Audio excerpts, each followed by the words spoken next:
मित्रों शब्द से बहुत डर लगता है। अब मित्रों शब्द से बहुत डर लगता है। अब कोई मित्र कहता है और मित्रों शब्द सुन लेते हैं तो बड़ी बेचैनी होने लगती है, भाई मित्रों मत कह भाई। और अगर उसने मित्रों कह के ये कह दिया कि मुझे मन की बात करनी है, तब तो और डर लगने लगता है, शरीर कांपने लगता है, मन बेचैन होने लगता है कि अरे नहीं नहीं भैया मन की बात मत करना भैया। जिल्ले इलाही अगर जान की बख्शीश मिले तो हम कहें कि इथेनॉल के बारे में जिल्ले इलाही कि जिल्ले इलाही इथेनॉल से माइलेज कम होगा। जिल्ले इलाही सिर्फ इथेनॉल से माइलेज कम भी नहीं होगा। बीरबल एक शहंशाह से सवाल कर रहा है। जिल्ले इलाही अभी तो हरमुज बंद होने की स्थिति में, बबल मंदेब बंद हो गया, तब तो हम बर्बादी हो जाएंगे। जिल्ले इलाही तो आपकी बात जिल्ले इलाही में समझ में आती जिल्ले इलाही, लेकिन विपक्ष का भी तो काम है जिल्ले इलाही। मित्रों शब्द से बहुत डर लगता है। अब मित्रों शब्द से बहुत डर लगता है।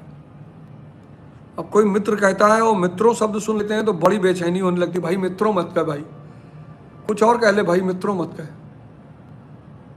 मित्रों कहने से बड़ी सिरहरी सी बदन में गूंज जाती कि भाई ये मित्रों कह रहा है। और अगर उसने मित्रों कह के ये कह दिया कि मुझे मन की बात करनी है, तब तो और डर लगने लगता है, शरीर कांपने लगता है, मन बेचैन होने लगता है कि अरे नहीं नहीं भैया मन की बात मत करना भैया। एक तो तूने मित्रों कहा, फिर तू मन की बात कर रहा है। और अगर उसने ये जोड़ दिया कि हमारा धर्म खतरे में है, तब तो उसको देख के लगता है कि भाई। आज एक साहब आए, कहे मैं पढ़ाई कर रहा हूँ 3-4 साल से और मेरा सिलेक्शन नहीं हो रहा और मेरा कहीं मन नहीं बना। E20 के बारे में बताओ। E20 में गन्ना से जो है गन्ने से तेल बना रहे हैं। हमने कहा बेटा चले आओ, ये तो 4000 जूता मारने के बाद एक गिनेंगे, भाग जाओ यहां से, जितनी जल्दी हो सकती उतनी जल्दी भाग जाओ। कह रहा गन्ने से तेल बनाते हैं। हम कहे जितना जल्दी हो सकता है बेटा भाग जाओ, मतलब दिखाई मत पड़ना, दूर दूर तक कहीं दिखाई मत पड़ना, नहीं तो पटक देंगे यहीं उठाकर और मार कर 4000। ये तुम मैगी खाई शरीर है तुम्हारी। तुम कौन सा बाजरा खा के बड़े हुए हो? ठीक है राणा के वंशज हो गए, पर राणा जितना भाला थोड़ी उठा पाओगे। तू राणा का वंशज है, फेंक जहां तक भाला जाए। तू राणा का वंशज है लेकिन मैगी खा लिया। राणा बाजरा खा रहे हैं, वर्जिश कर रहे हैं, दिन भर तलवारबाजी कर रहे हैं। राणा को जीवन को कभी पढ़े हो कि बस एक लाइन रटते रहते हो, तू राणा का वंशज है, फेंक जहां तक भाला जाए?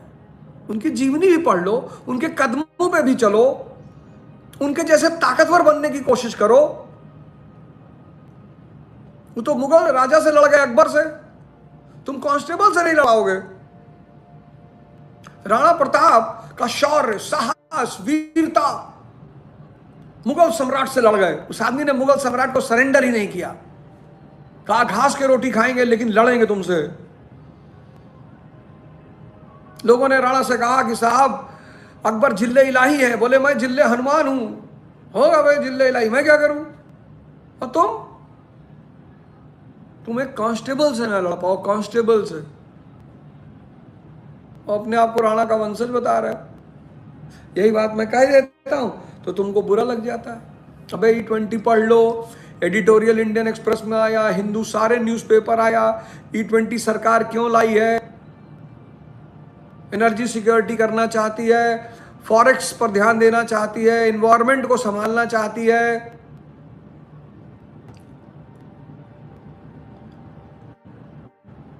किसान की इनकम बढ़ाना चाहती है। लेकिन इन सब काम के करने के साथ साथ कुछ दुष्परिणाम हैं। तुम विपक्ष को दुश्मन मानते हो। भारत में एक नैरेटिव फैला दिया गया है कि जो सरकार की आलोचना कर रहा है वो दुश्मन है, तो मोनार्की लगा दो, तो भारत में राजतंत्र कर दो, हम तैयार हैं, हम मान लेंगे। मोदी जी हैं, अमित शाह जी हैं, देवेंद्र फडणवीस जी हैं, योगी जी हैं, भाजपा में एक से एक नेता हैं, राजनाथ सिंह जी हैं। किसी को ताज पहना दो, डायनेस्टी शुरू करवा दो, भारत मान लेगा कि भैया राजतंत्र शुरू हो गया फिर से। फालतू में क्यों जो है क्वेश्चन करना है, ये करना है, वो करना है, प्रदर्शन करना। हम भी अपने अपने घर में बैठे, हम भी भैया अपने अपने घर में बैठे, हमको एक संतुष्टि हो जाए कि भैया भारत में फिर राजतंत्र शुरू हो गया। भैया अब तो बस दरबार में जाना है और कहना है कि जिल्ले इलाही जान की बख्शीश मिले तो जिल्ले इलाही पेपर लीक होना एक गलत प्रथा है। जिल्ले इलाही ऐसे कहें, जिल्ले इलाही अगर जान की बख्शीश मिले तो हम कहें कि इथेनॉल के बारे में जिल्ले इलाही, कि जिल्ले इलाही इथेनॉल से माइलेज कम होगा। जिल्ले इलाही सिर्फ इथेनॉल से माइलेज कम भी नहीं होगा। बीरबल नालायक शहंशाह से सवाल कर रहा है। क्षमा चाहते हैं जिल्ले इलाही, जीवन का दान चाहते हैं जिल्ले इलाही।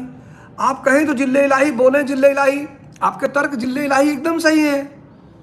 आप किसान की आय बढ़ाना चाहते हैं, जिल्ले इलाही एकदम बात आपकी सही है। जिल्ले इलाही आप एनर्जी सिक्योरिटी चाहते हैं, जिल्ले इलाही वो भी बात समझ में आ रही है। जिल्ले इलाही अभी तो हॉर्मुज बंद होने की स्थिति में, बबल मंदेब बंद हो गया, तब तो हम बर्बादी हो जाएंगे। जिल्ले इलाही तो आपकी बात जिल्ले इलाही हमें समझ में आती जिल्ले इलाही, लेकिन विपक्ष का भी तो काम है जिल्ले इलाही। विपक्ष तो जिल्ले इलाही बोलेगा ना। विपक्ष वाले आपके ससुराल के थोड़े हैं कि जीजा जी कह रहे हैं लौकिक सब्जी बनेगी तो अब 13 दिन लौकिक सब्जी बनेगी। ऐसा नहीं है जिल्ले इलाही। माइलेज हो सकता है, गाड़ियां खराब हो सकती हैं जिल्ले इलाही। सिर्फ शुगरकेन का उत्पादन होने लगेगा तो फूड और फ्यूल का कॉन्सेप्ट पैदा हो जाएगा जिल्ले इलाही, और चुनौतियां पैदा हो सकती हैं जिल्ले इलाही में। बहुत कुछ देखना है जिल्ले इलाही। कॉकरोच जनता पार्टी ने धरना प्रदर्शन किया, सफल रहे अपने उद्देश्य में। शिक्षा मंत्री का इस्तीफा मिला, लेकिन ये लड़ाई नहीं है। मैं आपसे बार बार कहता हूं, ऐसी कोई राजनीतिक दल भारत में नहीं है जिसमें आज की डेट में सब अच्छे चरित्र के लोग हों, सेवा भाव वाले लोग। उस एक इस्तीफे से समस्या का समाधान नहीं हुआ। इसलिए मैं कॉकरोच जनता पार्टी से ये कहना चाहता हूं कि भैया, अभिजीत दीपिके से मैं कहना चाहता हूं कि जो काम कांग्रेस ने किया 1825 से 1942 तक, 1885 सॉरी, जो काम कांग्रेस ने किया 1885 से 1942 जन जागरण, वो काम आपको भी करना पड़ेगा। कांग्रेस के पास तो बहुत संसाधन नहीं थे, सोशल मीडिया नहीं था, आपके पास तो बहुत कुछ है। जिस काम को करने में उन्हें इतना समय लगा, उस काम को आप सीमित समय में कर सकते हो। और कॉकरोच जनता पार्टी अगर एक काम कर ले जाए, बस एक, सारे कॉकरोच बस एक काम कर ले आए कि 2029 के चुनाव में जो पार्टी अच्छे लोगों को टिकट देगी, हम सिर्फ उसी को जिताएंगे। बस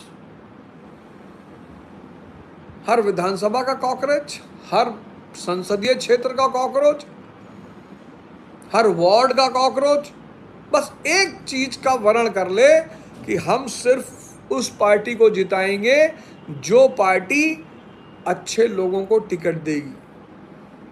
अच्छा मतलब वो लोग जिनके अंदर एक आकांक्षा है देश की सेवा करने की, देश के जनता की सेवा करने की। ठेकेदार नहीं है, बाहुबली नहीं है, समझदार हैं, पढ़े लिखे हैं।